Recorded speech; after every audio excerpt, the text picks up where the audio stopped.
Amém, amém.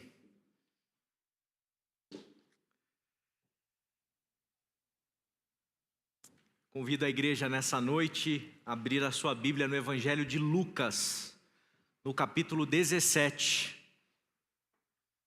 Lucas, capítulo 17, nós vamos ler a partir do verso 11.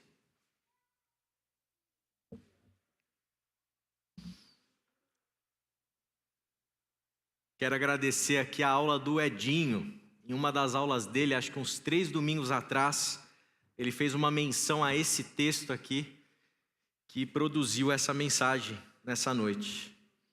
Lucas capítulo 17, a partir do verso 11. Diz o seguinte: a caminho de Jerusalém, Jesus passou pela divisa entre Samaria e Galiléia. Ao entrar num povoado, 10 leprosos dirigiram-se a ele. Ficaram a certa distância e gritaram em alta voz: Jesus, mestre, tem piedade de nós. Ao vê-los, ele disse: vão mostrar-se aos sacerdotes. Enquanto eles iam, foram purificados. Um deles, quando viu que estava curado, voltou, louvando a Deus em alta voz. Prostrou-se aos pés de Jesus e lhe agradeceu. Este era samaritano. Jesus perguntou: não foram purificados todos os 10? Onde estão os outros 9? Não se achou nenhum que voltasse e desse louvor a Deus, a não ser este estrangeiro? Então ele lhe disse: levante-se e vá, a sua fé o salvou. Vamos orar mais uma vez. Pai querido, obrigado por essa noite, obrigado pela tua palavra, obrigado pelo teu evangelho e obrigado pelo teu Espírito Santo que nos ilumina para compreendermos aquilo que o Senhor tem a nos dizer nessa noite. Fala conosco, Pai, fala no nosso interior, fala na nossa alma, que todos aqui sejam capazes de te ouvir, de percebê-lo, de entendê-lo. Pedimos isso por todos nós aqui, aqueles que estão nos ouvindo pelo YouTube, Pai. Fala aos nossos corações, transforma as nossas vidas nessa noite, Pai, em nome de Cristo Jesus. Amém, amém e amém. Preparando essa mensagem, eu pensei uma coisa sobre mim, sobre o meu ministério, sobre todas as vezes que eu decido subir ao púlpito, eu venho ao púlpito para dividir e anunciar a palavra do Evangelho com os irmãos. Pensei sobre a maneira como eu tenho conduzido e tenho discernido o meu ministério. E fiquei me perguntando a partir da reflexão desse texto, por que eu muitas vezes não subo aqui para pregar para vocês de domingo à noite, de domingo de manhã às vezes, e não me limito simplesmente a pregar o céu. Aceite a Jesus, levante sua mão e vá para o céu. Por que o André não fica só nisso? Por que o André ele não se limita a pregar somente sobre a eternidade, sobre o que a gente vai fazer na eternidade, o que nós vamos cantar na eternidade, sobre as glórias eternas? Por quê? Por que sair da zona de conforto? Por que sair do convencional? Por quê? Por que espaço cultural? Para que laboratório de teologia? Para que, de alguma maneira, trazer mensagens que vão ensinar vocês não somente a como chegar no céu, mas vão ensinar vocês, e essa é a intenção sempre do meu coração, ensinar vocês a viverem a vida? Por que enfatizar muitas vezes questões que estão vinculadas a este mundo, estão vinculadas à nossa realidade, estão vinculadas à nossa vida? Por que simplesmente não ficar anunciando: olha, Jesus veio, morreu e ressuscitou pela sua vida, erga sua mão no seu lugar, aceite a Jesus e pronto, está tudo resolvido? Eu creio nisso tudo, mas por que não ficar só nisso, e ter uma leitura, uma reflexão que expande o que significa caminhar com Jesus. Por quê? E a resposta que eu tenho para dar para vocês e para mim mesmo, que eu encontrei, é por causa do Evangelho, por causa de Jesus. Porque cada vez que eu leio Jesus, cada vez que eu leio os Evangelhos, cada vez que eu aprendo mais sobre o Mestre, mais e mais a minha consciência não permite me limitar naquilo que eu vou dividir com vocês. E Jesus, ele constantemente me provoca, me instiga a minha própria vida e consequentemente me faz querer instigar vocês a partir do texto, a partir do Evangelho, a partir dos ensinamentos de Jesus, que há algo a mais a ser percebido e discernido sobre o significado de seguir a Jesus. É por causa do Evangelho. Existe, meu irmão e minha irmã, um projeto de Jesus para mim e para a sua vida. Existe um projeto de Jesus para mim e para a sua vida, que não permite que as nossas consciências elas fiquem estagnadas e paradinhas numa zona de conforto. E Jesus, ele pega a gente e sacode, mexe, provoca, instiga e faz com que a gente seja obrigado a refletir mais e mais. Agora a pergunta que eu quero fazer para vocês, para mim nessa noite: o quanto eu e você estamos comprometidos com o projeto de Jesus? Vocês sabem que quando a gente trabalha, quando a gente exerce qualquer tipo de função profissional e a gente está vinculado a uma instituição, e isso vale também para uma igreja, você tem muita gente vinculada à instituição. Na minha época, no mundo bancário, você tinha lá um monte de bancário trabalhando do meu lado. Na igreja, às vezes você tem um monte de fiel trabalhando com você na igreja. Na área que você atua, você tem gente, você tem colegas, você tem pares. É todo mundo que está vinculado com aquela instituição, que está comprometido com ela? Não. Me lembro uma vez de chamar um trainee na época lá que trabalhava comigo. Eu fiquei com o coração apertado. Eu falei, esse menino aí, não vai ter futuro não. Pensei comigo, eu falei, vou tentar ajudar ele. Falei, mano, vamos tomar um café? Vamos tomar um café. Aí eu cheguei para ele e falei, cara, trabalha eu, você, mais 6. Cara, você fica com o foninho de ouvido mexendo no celular o dia inteiro, O dia inteiro, trocando ideia de série, falando, o bicho pegando, o caos estabelecido, e você com o foninho de ouvido. Cara, não vai dar certo esse negócio não. Ele está vinculado à mesma empresa que eu. Ele está vinculado, ele está na mesma equipe que eu. Mas ele não está comprometido. E por isso eu volto a perguntar para você, qual o seu grau de comprometimento com o Evangelho de Jesus? O quão comprometido você está com Jesus? E para desenvolver isso, esse texto aqui vai mostrar para a gente algumas preciosidades a respeito de comprometimento com Jesus, comprometimento com o seu Evangelho. Eu tenho certeza que se eu perguntasse aqui para todos vocês podem contar um testemunho daquilo que Deus fez na vida de vocês? Quem tem um testemunho de uma bênção para contar? Todo mundo tem. Todo mundo tem uma bênção para contar. Todo mundo foi agraciado por Deus de alguma maneira.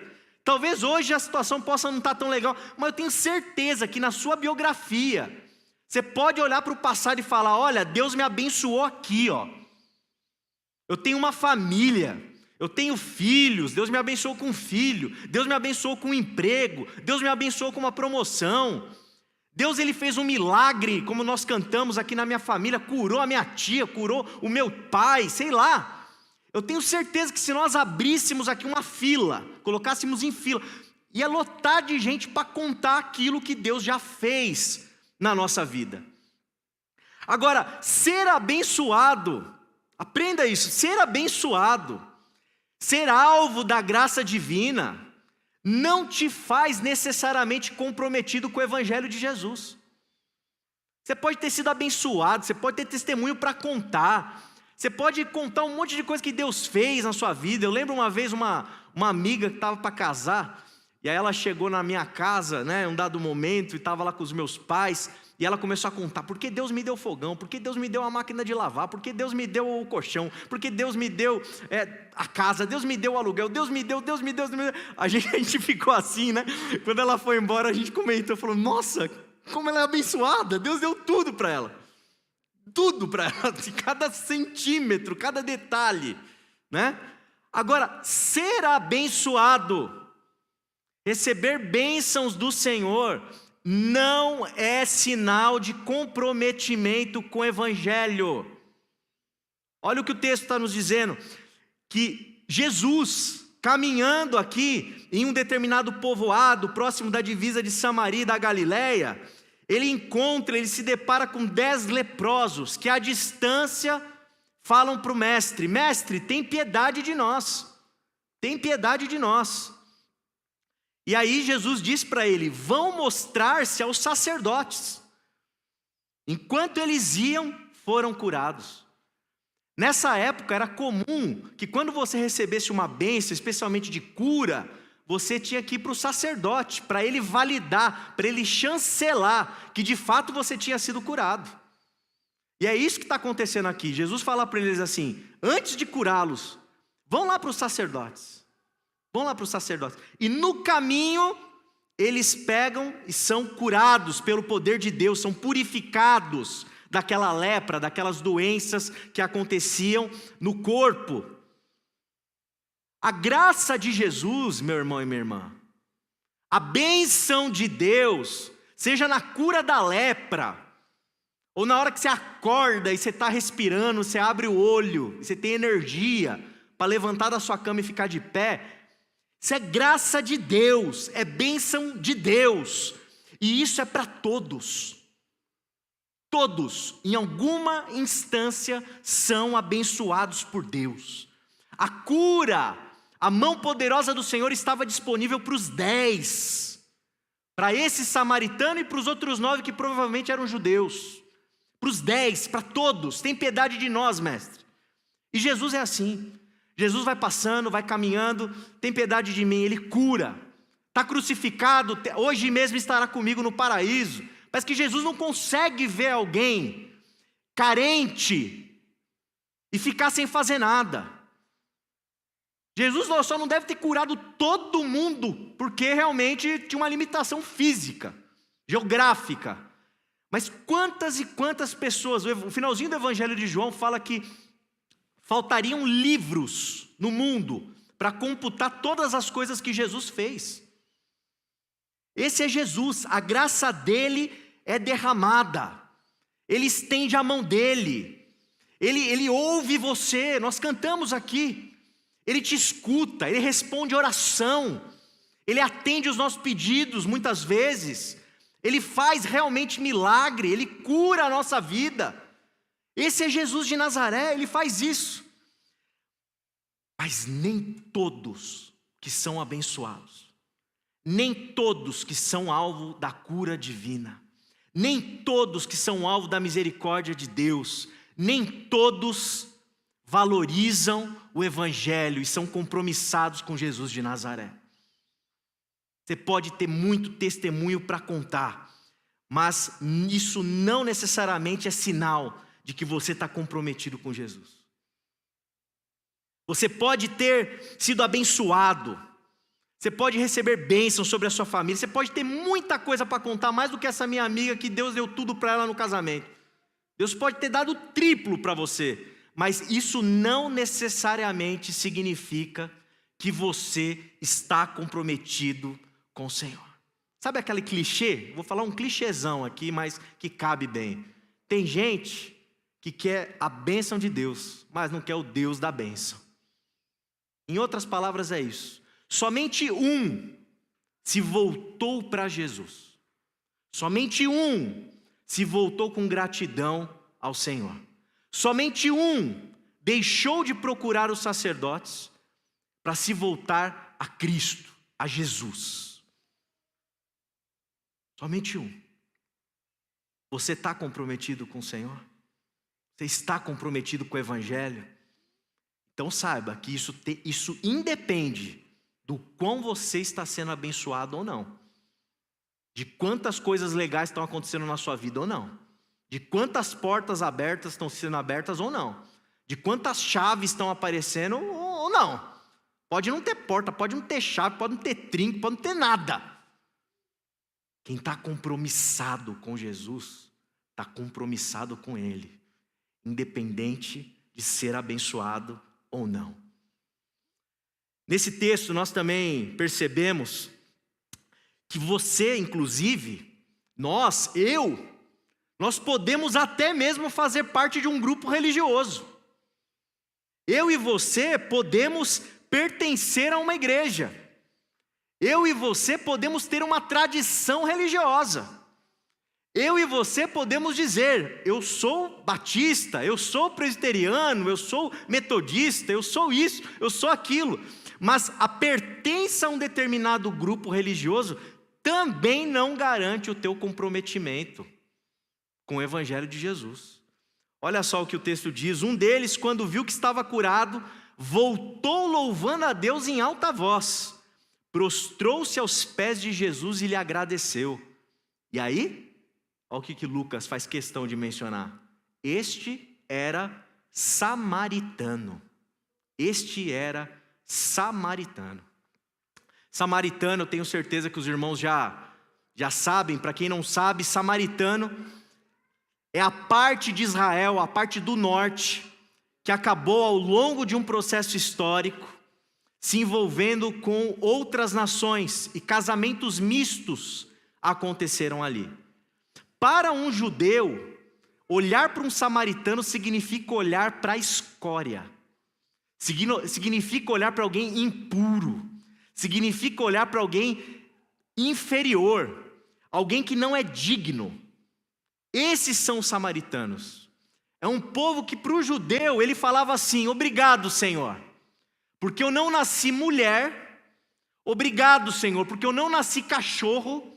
E obrigado, Senhor, porque eu não nasci samaritano. Essa era a oração de parte da comunidade judaica desse primeiro século. É esse tipo de oração que eles faziam, e esse tipo de percepção que eles tinham acerca dos samaritanos. Agora, o interessante é justamente o samaritano. O cara de uma religião esquisita, para Jesus, que era judeu, o cara inferior, o sujeito mais impuro dos impuros, é justamente ele que volta para Jesus, se prostra aos pés de Jesus e que adora ao Senhor, que reconhece a fonte da bênção. Meu irmão e minha irmã, a graça de Jesus, ela não respeita as nossas tradições. A graça de Jesus, ela não possui limites. A graça de Jesus, ela ultrapassa todas as nossas regras religiosas. A graça de Jesus ultrapassa a etnia de quem está sendo abençoado. Ultrapassa.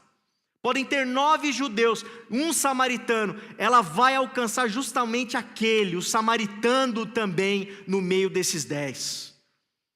A graça de Jesus, ela alcança pessoas indignas, ela alcança pessoas impuras, ela alcança aqueles que talvez não teriam condição de estar em um culto conosco aqui nessa noite.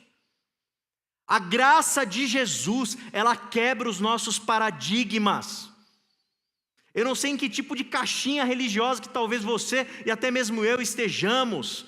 A gente tem que quebrar essa caixa, porque quando a gente vai para o Evangelho, quando a gente vai para Jesus, Jesus confronta a maneira como a gente lê a vida, como a gente lê a nossa religiosidade.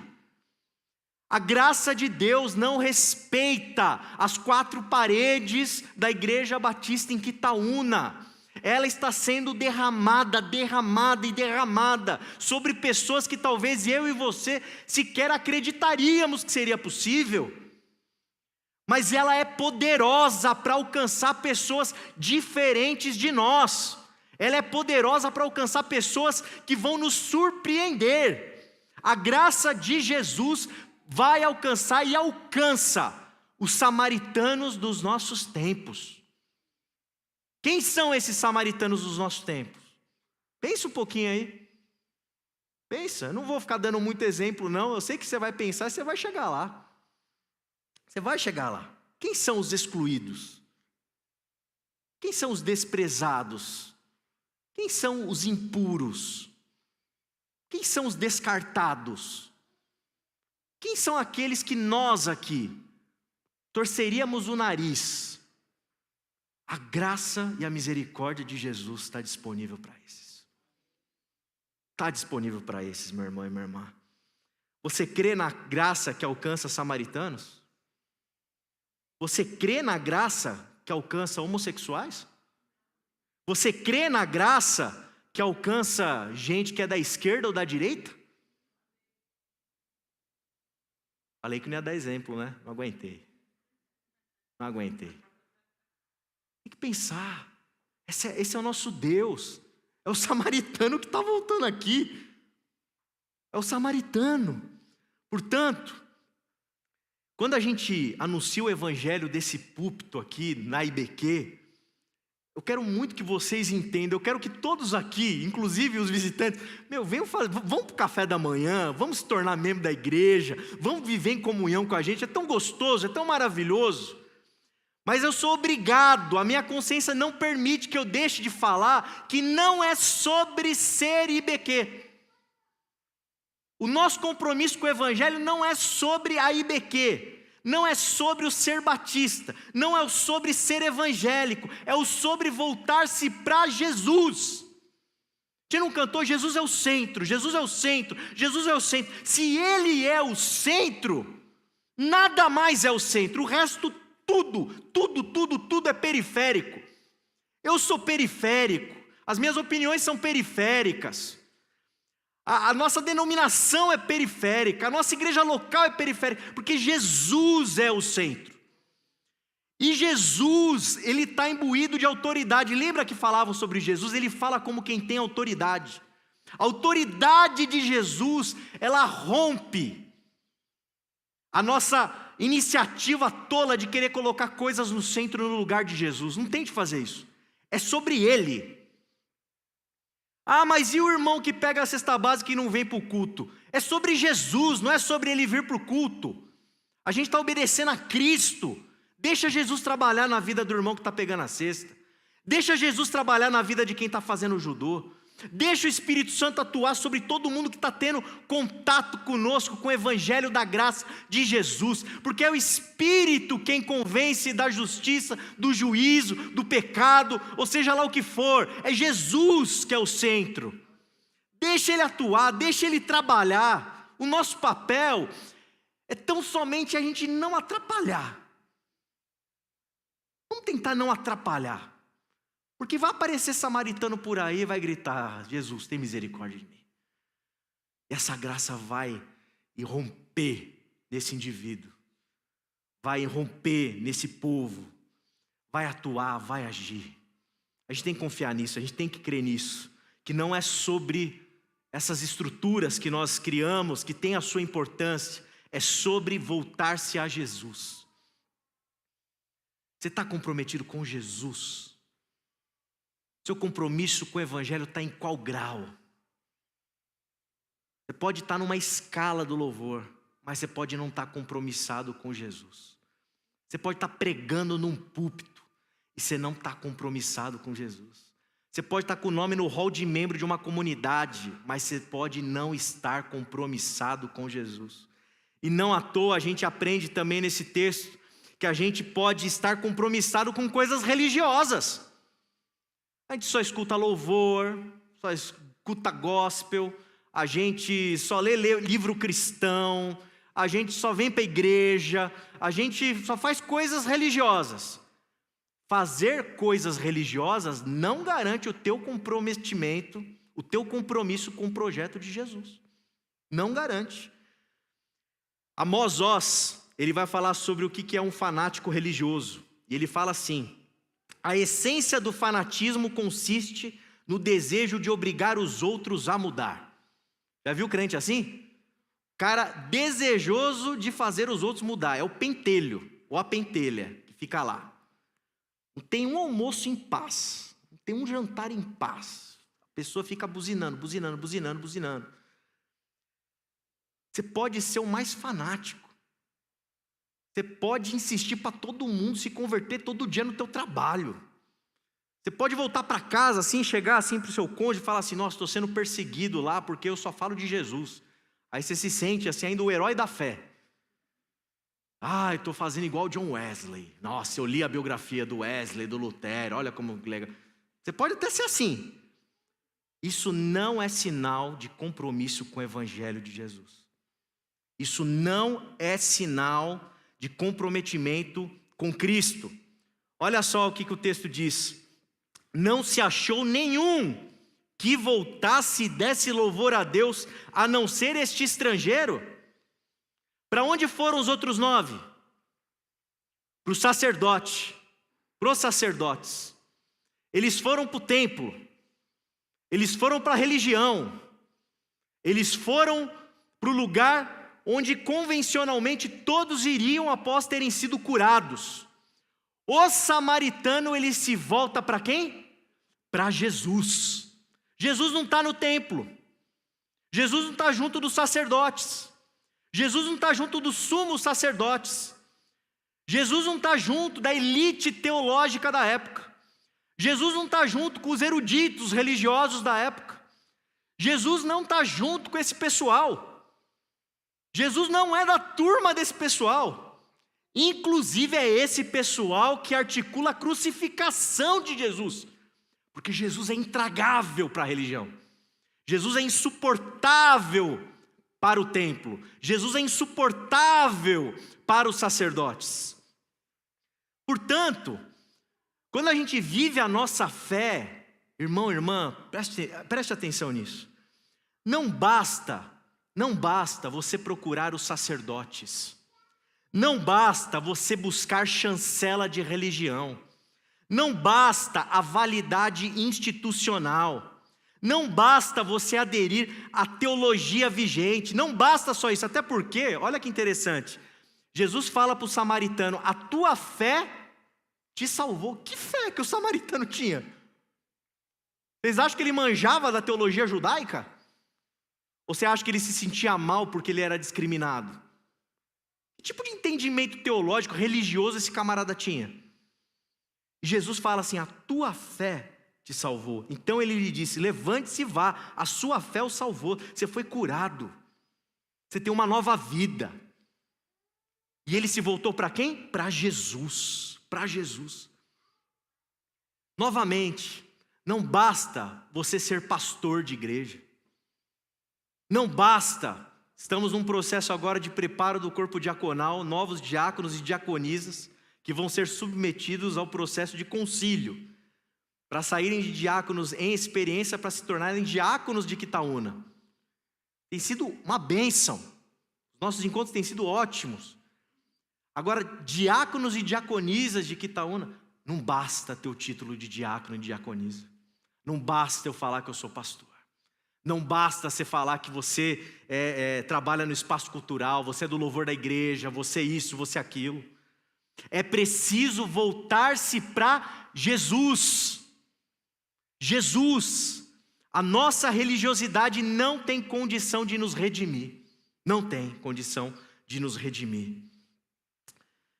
Quero perguntar para você nessa noite: o quão compromissado você está com o Evangelho de Jesus?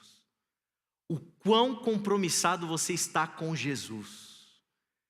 Esse compromisso vai fazer talvez você sair da sua zona de conforto. Vai te fazer navegar em mares talvez diferentes. Esse compromisso vai quebrar alguns paradigmas na sua vida, não tenho dúvida nenhuma. Esse compromisso vai sacudir a sua existência. Vai fazer você revisitar a sua religiosidade. Vai fazer você revisitar aquilo que te ensinaram. E vai continuar fazendo até o último dia da tua vida, se você tiver compromisso com o Evangelho e com Jesus. Porque a gente nunca vai estar pronto. A gente vai continuar lendo Jesus, e Ele vai continuar confrontando, e puxando o nosso tapete da nossa falsa religiosidade, para que a gente possa aderir ao projeto de Jesus, que é um projeto de vida, que é um projeto poderoso, que é um projeto de transformação. Seja compromissado com Jesus, esse Deus que tem graça para todos. Seja compromissado com Jesus, esse Jesus que nos provoca a termos uma atitude. E essa atitude envolve virar as costas para os sacerdotes e se voltar para Jesus. Envolve dar as costas para a religiosidade barata, superficial, e se voltar para Jesus. Esse projeto que faz a gente dar as costas para o apego que a gente cria, que a gente inventa coisas que não são mais importantes do que Jesus. Volte-se para Ele, volte-se para esse projeto de amor indiscriminado, esse projeto de cura das dores da nossa vida e da dor do nosso próximo, esse projeto de promoção de justiça no mundo, esse projeto que vence a indiferença, um projeto de Jesus, desse Deus Pai revelado no Cristo. É a isso que a gente precisa se apegar, é a isso que a gente precisa ter o nosso coração, ter o nosso comprometimento. O texto de Mateus, se não me falha a memória, vou citar de cabeça aqui no capítulo 7, diz que nem todo aquele que diz Senhor, Senhor, entrará no reino dos céus. Em teu nome não expulsamos demônios, em teu nome eu não preguei, em teu nome eu não evangelizei, em teu nome eu não fiz. Apartai-vos de mim, porque eu não vos conheço. Gente, o que significa isso? O que significa isso? Significa que nós precisamos ter uma atitude, um voltar-se para Jesus. Para Jesus. Se um dia você estiver se voltando para Jesus, e eu torcer o nariz como pastor da igreja para você, fique com Jesus, não fique comigo. Se um dia você estivesse voltando para Jesus e alguém torceu o nariz para você, deixa a pessoa com o nariz torto e vá para Jesus. Porque é Ele, é sobre Ele, é o projeto dEle. As suas atitudes têm promovido o quê? Vida ou morte? Evangelho ou religião? Amor ou sectarismo? Cura ou maldição? A resposta vai definir o grau de comprometimento que você tem com Jesus, Hoje a gente está sentado nessa mesa de graça, e a gente tem aqui a possibilidade de vivenciar esse momento radical que Jesus nos ensina. Vocês já imaginaram que na hora de ensinar, de promover esse momento, Jesus foi aquele que lavou os pés dos discípulos, foi aquele que se sentou na mesa com o traidor, foi aquele que se sentou, novamente, não com a elite teológica do mundo antigo, mas com pescadores, com gente simples, para partilhar da sua vida e dar a sua vida em favor de todos, por amor. Eu te convido nessa noite a refletir sobre que tipo de compromisso você tem com o Evangelho. Que você possa sair daqui após esse culto, refletindo sobre a tua atitude. A tua atitude. Saia da zona de conforto. Saia da mesmice. Deixa o Evangelho fazer efeito na sua vida. Para que você, assim como Jesus, você possa ter o privilégio de ver algum samaritano sendo curado. Amém, amém. Abaixe sua cabeça, vamos orar mais uma vez. Pai querido, Pai amado, estamos diante da Tua palavra. diante do Teu Evangelho, que nos desafia, Senhor, a pensar essa graça poderosa Tua, Senhor, a pensar o lugar da religião na nossa vida e a pensar a nossa religiosidade, Senhor.